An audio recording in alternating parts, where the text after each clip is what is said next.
Now is Zachary Gundu, who is a professor of archaeology at the Ahmadu Bello University. You're welcome to Sunrise Daily. Thank you so much. Good morning. Good morning. It does help us make sense of what your reading of all that has been happening is.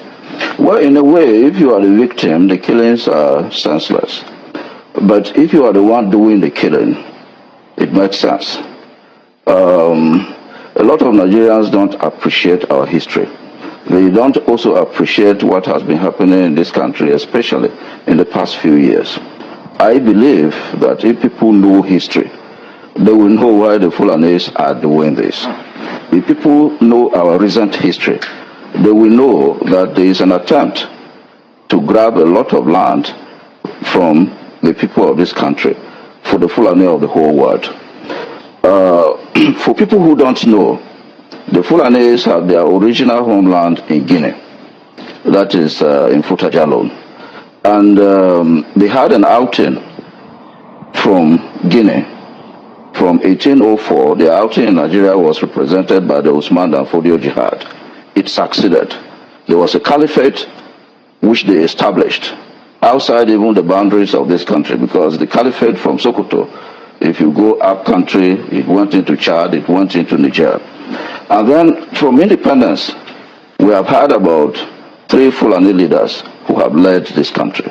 But in the original homeland, which is Guinea, the Fulanis have not been allowed to lead Guinea. So Nigeria has become their second preferred homeland, where they are inviting the Fulanis of the whole world to come and claim as their own country. And people should realize this. And if we sit down here on our ancestral lands in this country, and somebody comes in to kill us, it becomes a problem. Let me just say this. Professor, I'm afraid I have to interrupt you. No, let me just say this. Just before you say what you say, or what you want to say, I want to ask, how do you have, how are you able to draw this thread? You have talked about history. Yes. We all know that before now, yes, we fought inter-tribal wars. Yes. There were conquests every now and then. The Benin Empire, for instance, was quite expansive. Yes. And it also, made its own conquests. Yet nobody has been able, whenever Ife Modake is fighting, nobody is talking about prehistorical or, pre-colonial wars to justify what is happening now. The Ife Modake war is a local phenomenon. In Nigeria, what happened? When the British people came in, remember, the caliphate was a pre-colonial phenomenon, and it gave the Fulanis some privileges even over the Hausa states, because they manipulated Islam to take over the Hausa states, and it gave them some privileges over the Hausa states and other Nigerian groups which they used to raid as slaves. When the British people came in, people who know colonial history will know that they privileged them. They decided to divide and rule this country by privileging the Fulanis over other groups. So what happened is that the Fulanis moved with their privileges from the pre-colonial period into the colonial period.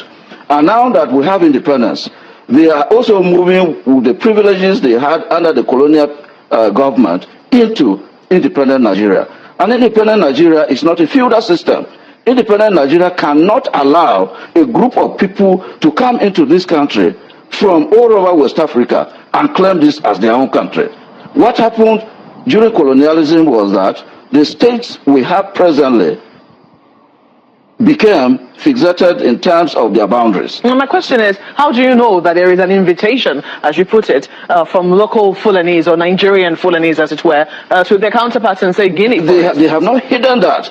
They have not hidden that. Remember, the governor of Kaduna State has admitted that he used state funds in Kaduna to pay Fulani people from outside the country from coming to attack us.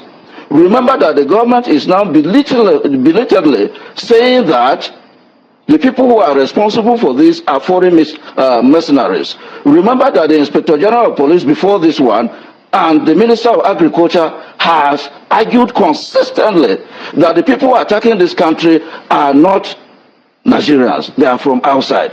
What this means is that if somebody comes from outside, he's coming at whose instance?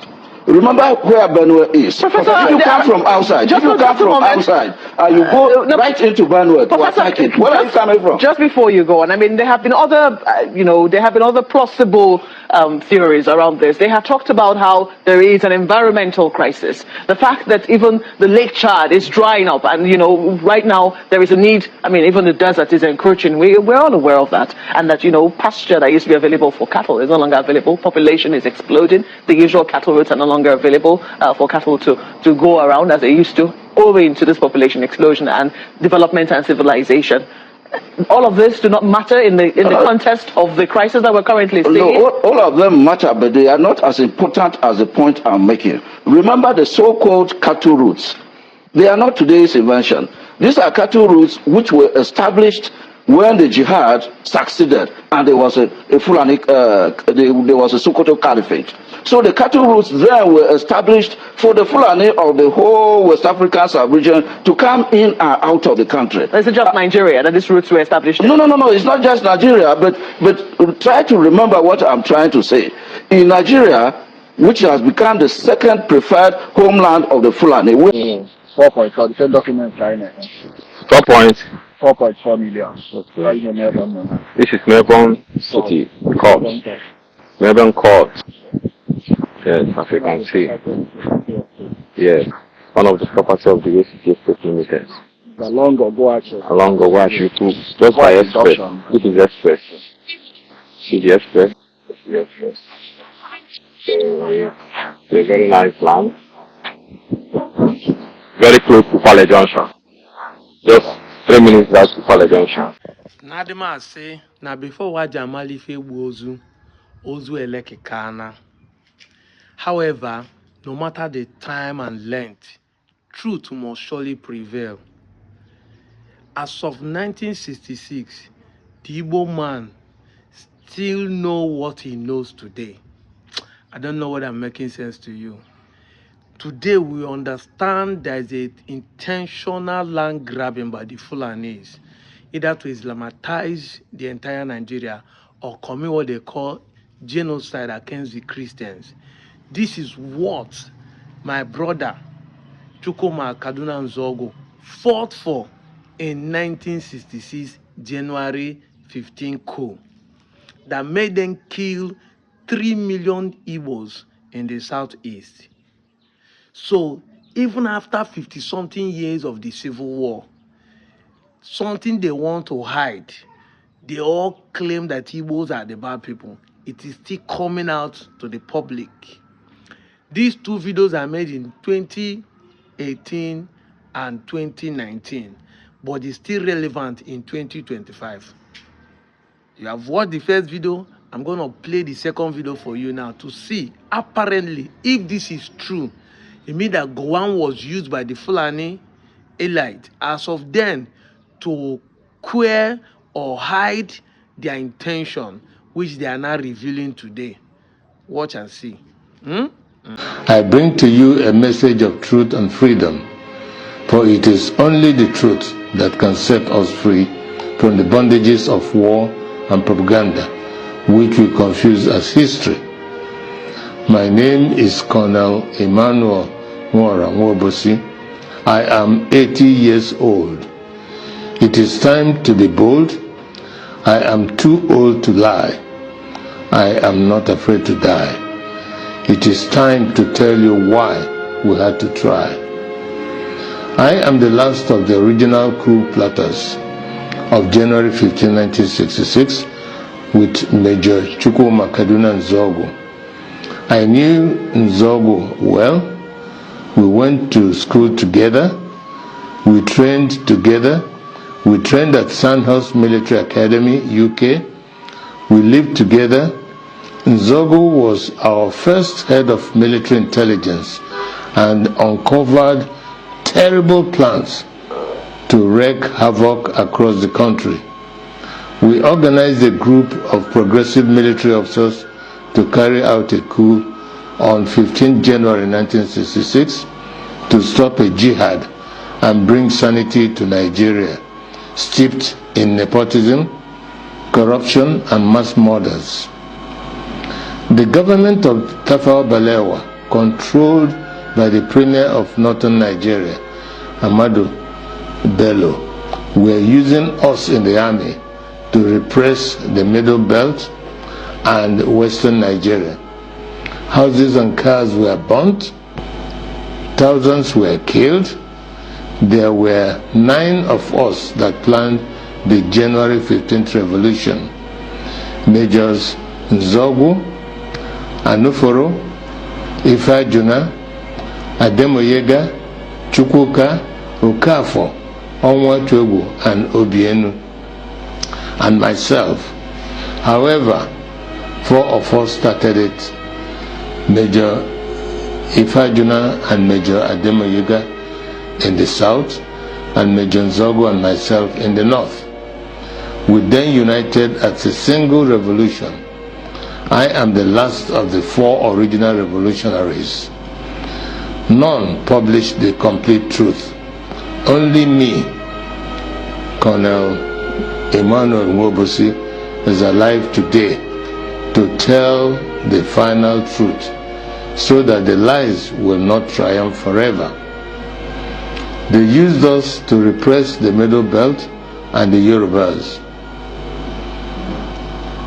When we saw genocide, we began to disobey orders and swore to stop them. For instance, Major Chris Anoforo refused to release mass murderers caught with weapons and was court-martialed.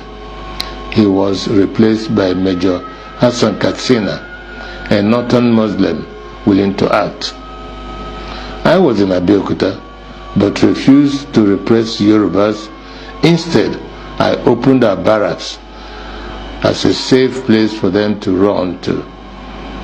They told many lies about the January 15 boys to justify their genocide.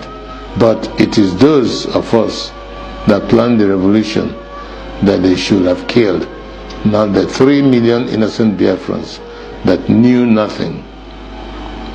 For years, I kept quiet, blaming myself and wondering whether at 27 I was too radical, that my actions led to the death of millions.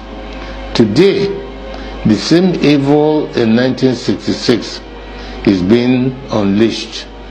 As I watch, my sense of guilt has vanished, because we were not the evil.